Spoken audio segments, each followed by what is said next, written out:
मित्र हो, केंद्रातलं सरकार असो म्हणजे नरेंद्र मोदींचं किंवा राज्यातलं देवेंद्र फडणवीसांचं, हे सरकार गमजा मारतं आणि या गमजा सर्वसामान्य माणसांच्या कशा अंगलट येतात याचं उत्तम उदाहरण म्हणजे मुंबई पुणे रस्त्यावरती जो काही प्रकार घडलेला आहे मंगळवार संध्याकाळपासून तो आजपर्यंतचा.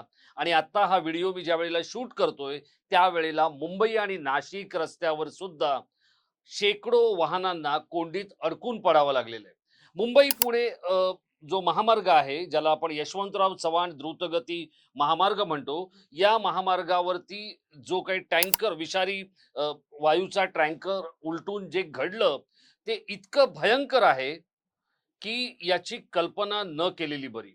33 तास मुंबई आणि पुण्यासारखी म्हणजे एक तर देशाची आर्थिक राजधानी आणि दुसरं देशातल्या विद्येचं माहेरघर, अशा 2 शहरांना जोडणारा एक रस्ता 33 तास वाहतूक कोंडीमध्ये अडकतो आणि फक्त चौकशीचे फार्स केले जातात.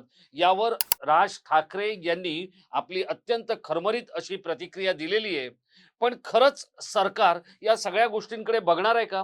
सरकारला या कोणत्याही गोष्टीचं फारसं देणं घेणं नाही, इतकंच आतापर्यंतच्या गोष्टींवरून दिसतंय. शिंदे आणि फडणवीस यांचं सरकार आता यापुढे तरी काय करणार आहे, अशा प्रश्नांनी संपूर्ण साधारण पुणेकर आणि मुंबईकर पुरता कावून गेलेला आहे. काय घडलं या सगळ्यामध्ये आणि याच्यामधले झारीतले शुक्राचार्य कोण आहेत, मी आपल्याला सांगण्याचा प्रयत्न करणार आहे. नमस्कार मित्र, मी राजेश कोचरेकर आणि आपण पाहताय आपलं आवडतं न्यूज पोर्टल टाइम महाराष्ट्र. मित्र हो, दीपक फर्टिलायझर या कंपनीसाठी एक प्रोप्लेन नावाचा विषारी वायूचा टँकर वाहतूक करत होता मुंबई पुणे महामार्गावर. आता हा मुंबई पुणे महामार्ग जो आहे त्याला साधारण तो कार्यरत झाला 2002 मध्ये. म्हणजे आजपासून जर आपण विचार केला तर तो 24 वर्षापूर्वी कार्यरत झाला. या 24 वर्ष या महामार्गावर खूप मोठ्या प्रमाणात टोल आकारला जातो हे आपल्या सगळ्यांना माहिती आहे. आणि हा जो टोल आहे आतापर्यंत काही शे कोटींचा नव्हे तर काही हजार कोटींचा वसूल झालेला आहे. पण तरीही वेळोवेळी या टोल वसूल करणाऱ्या कंपनीला मुदत वाढवून दिली जाते. पण प्रत्यक्षात लोकांच्या पदरी काय पडतं, तर त्याचं उत्तर आहे हे जे संतापजनक, अत्यंत चीड आणणारे आणि अंगाचा तिळपापड करणारे 33 तास. मंगळवारी संध्याकाळी 5 वाजता हा प्रोप्लेनचा टँकर आडोशी बोगद्याजवळ उलटला आणि त्यानंतर रात्री 11 वाजता तिकडे राष्ट्रीय आपत्कालीन जे पथक आहे त्यांची टीम तिथे पोहोचली.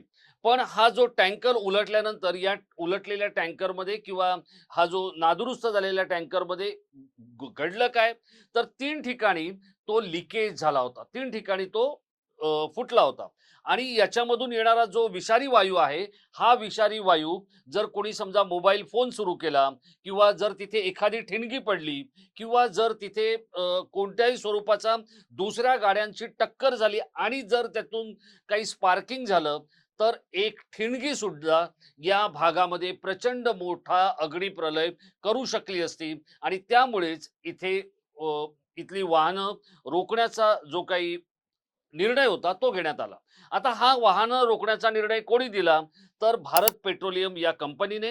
आणि जी राष्ट्रीय आपत्तीकालीन व्यवस्था आहे एनडीआरएफ, या सगळ्या व्यवस्थेने हे करायला भाग पाडलं. आता हे सगळं होत असताना इथे हजारो गाड्या या उभ्या होत्या मुंबई पुण्यामधून प्रवास करणाऱ्या. या गाड्यांमध्ये असलेली लहान मुलं, वृद्ध, आजारी रुग्ण, त्याचप्रमाणे गरोदर महिला आणि सर्वसामान्य नागरिक, या कुणालाही इथे सुटकेचा निश्वास टाकता येत नव्हता. कारण जाणार तर जाणार कुठे? पुण्याकडे जायचंय तरी पायपीट करणं हे काही शक्य नव्हतं आणि मुंबईकडे जाणं हे तर अशक्यच होतं. आता अशा मधल्यामध्येच अडकल्यानंतर आपल्याकडे कोणत्याही पद्धतीची व्यवस्था नाहीये, हे एक स्पष्ट झालेलं आहे. वाहनं तिथल्या तिथे आजूबाजूला वळवणं हा काही पर्याय होऊ शकत नव्हता. आता याच्यापेक्षा धक्कादायक, आता या सगळ्यावरती राज ठाकरे यांनी एक्सपोज केलेली आहे.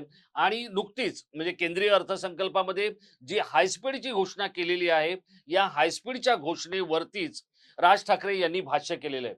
राज ठाकरे काय म्हणतायत ते आपण बघणारच आहोत. पण इथला आणखी एक सगळ्यात महत्त्वाचा मुद्दा आहे, तो म्हणजे अशा पद्धतीची जर संकटकालीन परिस्थिती निर्माण झाली, तर एम-एस-आर-डी-सी महाराष्ट्र राज्य रस्ते अ, विकास महामंडळ जे आहे, हे कोणाकडे आहे? ते आहे एकनाथ शिंदे यांच्याकडे. एकनाथ शिंदे त्याचे मंत्री आहेत आणि याचे जे सर्वेसर्वा आहेत ते आहेत अनिल गायकवाड. अनिल गायकवाड आणि एकनाथ शिंदे यांना आता या संपूर्ण सगळ्या प्रश्नांची उत्तरं द्यावी लागतील. पण ही उत्तरं देताना एक आणखी महत्त्वाचा मुद्दा जो समोर आलेला आहे. बघा, मुख्यमंत्र्यांनी चौकशीचे आदेश दिले आणि या अशा समस्येमध्ये काय करायचं याच्यासाठी एम-एस-आर-डी-सीने उपाय योजावेत असं एकनाथ शिंदे म्हणाले. पण याही पेक्षा धक्कादायक गोष्ट काय आहे तर ती मी आपल्याला सांगणार आहे. या भागामधून ज्या वेळेला वाहतुकीची कोंडी होऊ शकते, त्यावेळेला ही वाहतुकीची कोंडी कर्जत शिरूर महामार्गाचा जो प्रस्ताव होता, हा प्रस्ताव गेली 2 वर्ष मंत्रालयामध्ये धूळ खात पडलेला आहे. इतर अनेक पायाभूत सुविधा बनवल्या जातात. मग या महामार्गाचा प्रस्ताव कोण त्या प्रस्तावावर बसून राहिलेलं आहे?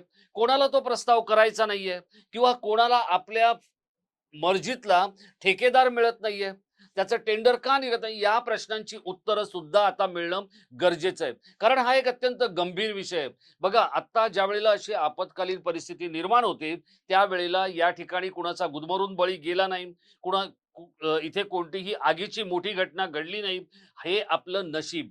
पण इथे जर समजा एक अपघात घडला असता किंवा एक जर गोष्ट दुर्दैवी घडली असती, तर इथे हजारो वाहनं रांगेत उभी होती आणि त्या वाहनांमध्ये लोक तिष्ठत बसलेले होते. पण त्यांच्यासाठी ना सरकार आलं, ना एम-एस-आर-डी-सी आलं, ना कोणत्याही सामाजिक संस्था आल्या. प्रत्येक जण आपल्या पातळीवरती या सगळ्या कोंडीतून बाहेर पडण्याचा प्रयत्न करत होतं. आता ही वाहनं ज्यावेळेला इथे आली, त्यावेळेला ती त्या भागातला टोल भरून आली होती. हा टोल परत देणं गरजेचं आहे. आणि त्यासाठी राज ठाकरे यांनी आपलं एक्स पोस्टवरून आपलं मत मांडलेलं आहे. आता राज ठाकरे काय म्हणतायत हे आधी आपण संक्षिप्त स्वरूपात बघूया. राज ठाकरेंचं संपूर्ण ट्विट जे आहे हे आता आपल्या समोर दिसतंय आमच्या स्क्रीनवरती आणि आपण समजू शकतोय की राज ठाकरे यांना जे काही म्हणायचं आहे. राज ठाकरे असं म्हणालेत की 32 तास हा संपूर्ण महामार्ग जो आहे हा ठप्प होता. प्रवाशांचे हाल झाले. फक्त चौकशीचे आदेश याने काही होणार नाहीये आणि या सगळ्यातून सरकार बोध घेणार आहे का? असा प्रश्न राज ठाकरे यांनी विचारलेला आहे. पण त्याच वेळेला जे राज ठाकरेंना म्हणायचं आहे, ते प्रत्येक मराठी माणसाला, प्रत्येक पुणेकराला आणि मुंबईकराला म्हणायचं आहे. याचं कारण काय?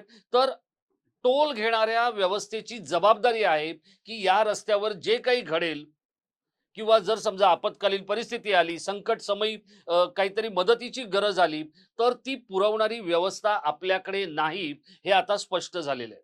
आणि मग या अशा गोष्टींमधून जर मुंबई आणि पुण्यासारख्या शहरांची ही अवस्था असेल, तर मग निम शहरांची किंवा तिसऱ्या आणि चौथ्या टप्प्यातल्या शहरांची स्थिती ही विचार करण्यापलीकडेच आहे.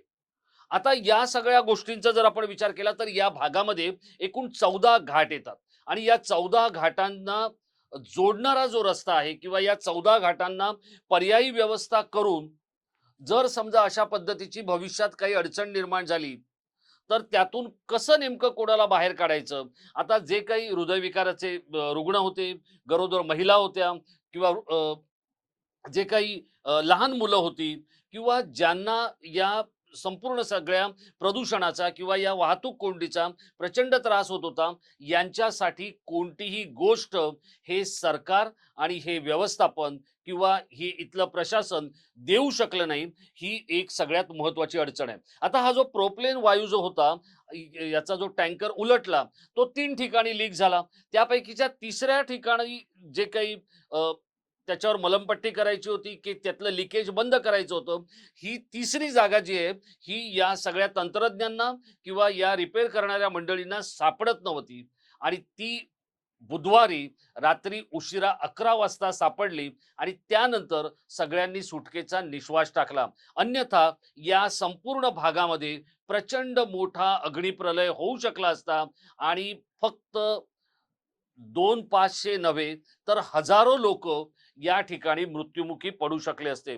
हा धोका इतका गंभीर आहे, पण या अशा धोक्यांकडे सरकारला बघायला वेळ नाहीये. कारण सरकार स्वतःच किती आपण सुरक्षित राहू आणि आपल्याच गोष्टी आपल्या हातात कशा राहतील याकडे बघण्यामध्ये व्यस्त आहे. आणि त्यामुळेच राज ठाकरे म्हणतात तशा या चौकशीचा फारसा काही उपयोग होणार नाही. यासाठी ठोस उपाययोजना करण्याची गरज आहे. अर्थसंकल्पांमध्ये आणि अर्थसंकल्पांवरच्या भाषणांमध्ये फक्त घोषणा आणि शब्दांचे फुलोरे फुलवण्यापेक्षा सर्वसामान्य नागरिकांना जर चोख व्यवस्था आपण देऊ शकणार नसू, तर ती या सरकारसाठी सगळ्यात मोठी शरमेची गोष्ट आहे. मुंबई आणि पुणेकरांनी मंगळवार संध्याकाळपासून ज्या नरक यातना भोगल्या, त्याला कोण जबाबदार आहे? देवेंद्र फडणवीस हे मुख्यमंत्री म्हणून, एमएसआरडीसीचे मंत्री म्हणून एकनाथ शिंदे, की या एमएसआरडीसी सर्वेसर्वा म्हणून अनिल गायकवाड, की आपण तुम्ही आम्ही सगळे की जे सरकारला फक्त लाडक्या बहिणींचे पैसे मिळावे यासाठी डोळे लावून बसलेलो असतो, की फुकट काय मिळेल याचा विचार करत असतो, पण ज्याचा टोल आपण भरतो त्यासाठी आपण कधी व्यवस्थांना आणि सरकारला धारेवर धरत नाही, आपण जागरूक राहत नाही. ही आपल्यातली निर्ढावलेपणाची भावना याला कारणीभूत आहे का? आपल्याला काय वाटतंय? आपण या व्हिडिओच्या खाली असलेल्या इनबॉक्समध्ये आपल्या प्रतिक्रिया जरूर कळवा. मी नेहमी असं म्हणतो, की आपण संसदीय शब्दांचा उपयोग करा, पण आत्ता मी आपल्याला विनंती करणार आहे, आपल्याला जितक्या खरमरीत पद्धतीने या सगळ्या वाहतूक कोंडीवरच्या प्रतिक्रिया नोंदवता येतील, तितक्या आपण नोंदवा, की जेणेकरून स्वतःला कार्यकुशल समजणारे आणि संवेदन समजणारे देवेंद्र फडणवीस आणि एकनाथ शिंदे यांचे आणि त्यांच्या सरकारचे डोळे उघडू शकतील. कारण मंगळवार संध्याकाळपासून आजपर्यंत आत्तापर्यंत जे घडलं ते खूपच भयंकर आहे. आता प्रशासन म्हणून सगळे अधिकारी सांगतील की मुंबई पुणे महामार्ग जो आहे तो आता खुला झालेला आहे, पण त्याच वेळेला मुंबई नाशिक आता अडचणींच्या समस्येमध्ये अडकलेला आहे. मित्र हो, हे असंच चालू राहणार का, की याच्यावर आता आपल्याला काही ठोस उपाययोजना करण्याची वेळ आली आहे? आपण आम्हाला जरूर कळवा. धन्यवाद.